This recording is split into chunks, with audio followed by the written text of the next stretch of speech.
Hello and welcome into an Arctic Cooler Talk. My name is Drew Doherty with my good pal John Harris. Always fantastic to see you. And this is where we answer your questions, so send them on in. I'll check them out here on the computer screen, and we'll get going with them. But the injury report just came out, John. Texans hosting the Giants on Sunday.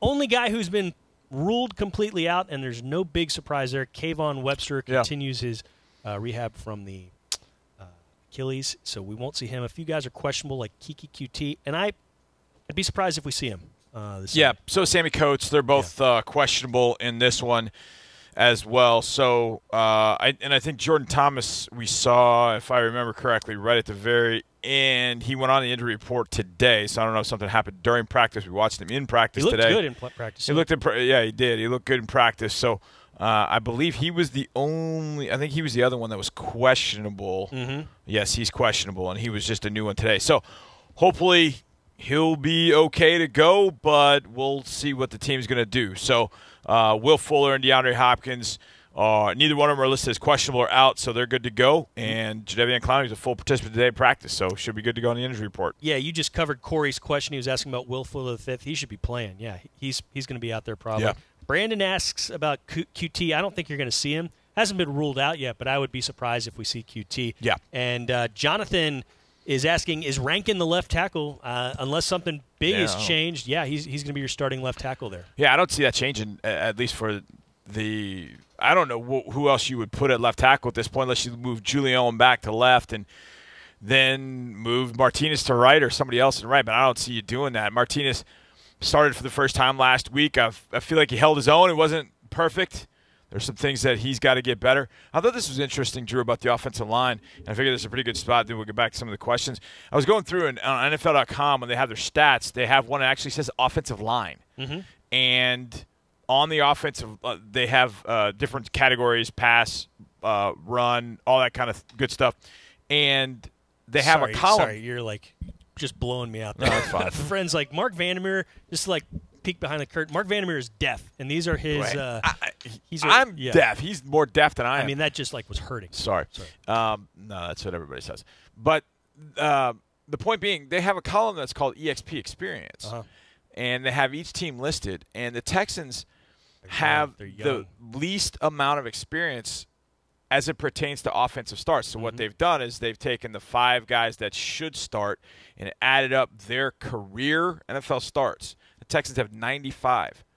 They're last in the league in that category. Team number 31, I believe, is Detroit. Mm-hmm. They have 145. Yeah. They have 50 more starts. So, yes, it's going to be shaky on the offensive line for pass protection, but run blocking, they're number 1 in the NFL. I was going to say, John, okay, it is the youngest. However, they do lead the NFL in rushing. Deshaun Watson was able to throw for 300 yards. So, can they get better? Yes, clearly yes. They want to get better. The coaches want them to get better. The rest of the team and the fans want them to get better. But this is not – you cannot have a 300-yard passing performance. You can't be leading the NFL with an awful offensive line. I dismiss that. I'm not gonna buy into that. Can it get better? Of course. Okay? But there's an idea that these guys are horrible, pitiful, blah, blah. No. Okay? Well, a lot of it just has to – well, somebody's got to be to blame for this. I mean, it's just – you point the finger everywhere when you lose games, and unfortunately people do that, and they're pointing one at the offensive line. Look, has it been perfect? No. But absolutely not. There are some things that they've definitely improved on over the first couple of weeks. But you're leading the league in rushing at this point. You're physically, when you run the football, you're physically manhandling guys. Yeah, I mean, you're really doing a good job with that. Now it's just a matter of shoring up. You know, a couple of things that are happening, and watching the All-22 tape, you can see this.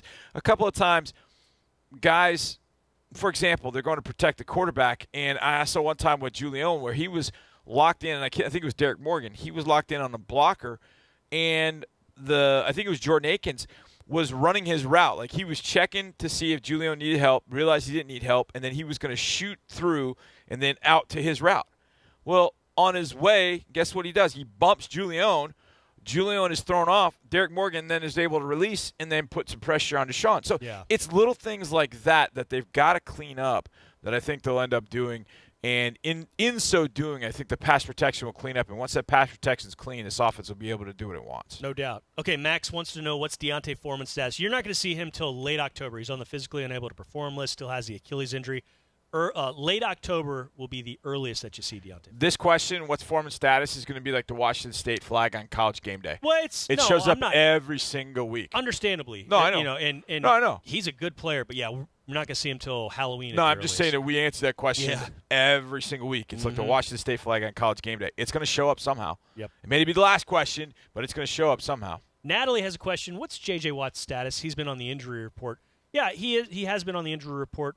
A lot of guys are on the injury report. You have to, per NFLPA rules, for NFL rules, you have to list who has an injury, no matter how small, no matter how large. So he showed up, but he should be able to play. The Texans and Watt have indicated that's going to be the case. Yeah, he's shown up as full participation in those 3 days. Even though he showed up on an injury report, he showed up as a full participant. And I don't know how they determined he's a full participant and he's limited, and he needs to be on the injury report. Yeah. He doesn't. Look, Tom Brady was on the injury report, I think, starting in 2001 or wait, I can't remember what year it was, but he was on the injury report every time for like 15 straight years or something. Yeah. And he always played. So they're going to be those guys that they just put on the injury. And I don't know what delineates. He goes on the injury report. He doesn't. I think a bigger note on the injury report is on the other side, Drew. You got Eli Apple starting corner and Olivier Vernon, their best pass rusher. Both those guys are out. So Texas has got to take advantage of it. They got to deal. They got to be able to give Deshaun time. And without Eli Apple, I think they'll have some time to throw the ball, and they can attack. Now, look, you don't want to attack Janoris Jenkins, but the guys got to step in for Eli Apple. They can definitely find some success at that point. And the Giants know what they're dealing with. They know that this offense can go deep, get vertical. They're very wary of that. Asmel has this. How has the energy in the building been this week? I think it's been good. Yeah. There's frustration, obviously, because you're 0-2. Nobody's happy at 0-2. But I think the energy has been good. They're focused. Wednesday practice, I believe, was a big point of emphasis because they said last week's was not very good. I think this week it was better. Yeah, that was what Bill O'Brien said, players said. I think Will Fuller was the one who talked – well, not the one. Will Fuller, Tyrann Mathieu both talked about practice on Wednesday being last week being not as good as it needed to be. And then Bill O'Brien talked about it with us during the coach's show, that Wednesday practice needed to be better. And – it's interesting. You practice like you play, and I heard actually a couple players say that during the week. You practice, you play like you practice, and they didn't practice well, and there were times they didn't play well. Now, the 3 days of practice, Thursday and Friday, they seemingly kind of got it back together. But, the game against Tennessee, although it's in the rearview mirror, I think there are a lot of lessons to take out of that. I think a couple of things. Number one, being back home, that'll provide some juice. I think that will definitely get some juice into this building, right? Knock on wood. And I just think playing a clean game is the biggest thing at this point. Yeah, you don't stub your toe. And just the more you're together. Times you did against Tennessee, the more that you're together, especially on the offensive line, the better you're going to play. But you got to come up with some juice, and you got to make sure that you don't do anything at the beginning of the game to just give them 7 points. Yeah. And that's what we've done the last 2 weeks. You've given them 7 points against New England with the fumble, and then obviously the punt thing. I don't even know what to call that. Yeah. The punt adjustment that Tennessee made that shouldn't happen. And it did happen, unfortunately. Quiere jogar futebol? Would you like to play soccer or would you like to play football? That's how you ask, would you like to play football in Brazilian or Portuguese? Yeah. Excuse me, not Brazilian. Pablo from Brazil is checking us out. Pablo, thank you. All right. Jose from downtown Houston, what's going on? And Ed from Hawaii. Oh, my goodness, I love Hawaii, John. Hawaii is so good. Shout out to all of you checking us out from around the world and around the city. Chucky says this. Do you see number 59, Whitney Merciless, breaking out this week? Breaking out, sure. I do think somebody is going to get theirs up front on the front seven because you're going to have somebody winning some one-on-one matchups because there will be double teams with Clowney, with Watt. Duke Ejiofor's look nice. I think somebody's going to get something. Can I say this about that question? And I think that it's a good question, but I think it has to be prefaced with in the pass game and rushing the quarterback. I think that's what people want to know. Hey, sacks are a big deal. But listen, Whitney's playing the run extremely well. J.J. Watt is playing the run extremely well. J.J. made life miserable. They were trying to throw screens his side. There were two that quick screens they tried to throw to J.J., and he nearly picked it. He nearly did 2011 Cincinnati on him. So the guys are playing very well up front against the run. What we have to realize And JJ said it after the game. I said after the game. We've talked about it numerous times. The teams are smart against the Texans. They're not taking 5-step drops and just saying, come on, guys, everybody up front's one-on-one. Mm-hmm. They're not doing it. The Titans only threw the ball like 5 times. And there was one throw that I remember seeing. It was a 5-step drop. They hit JJ with 3 guys, and they hit Whitney with 2. And they were single blocking DJ Reader, and Reader pushed his guy right back into Gabbert. What happened?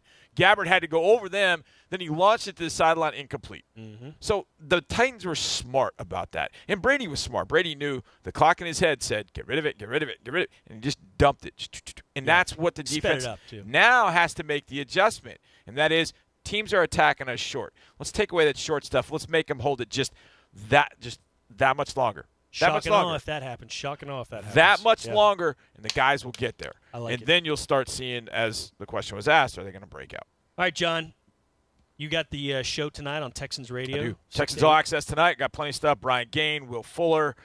We've got Mike Heast to the game. We'll also have your Get to Know of Brandon Dunn. We'll have player reporter Kareem Jackson. And your Nick final Martin. word with Nick Martin. So we got plenty of stuff tonight. It's going to be a fun one. Make sure you watch Texans Extra Points on ABC 13 KTRK tomorrow night. 10:30, not at the normal 6 o'clock time, 10:30 because of college football. And then we also got Texans Buzz at 11. John, you're the best, dude.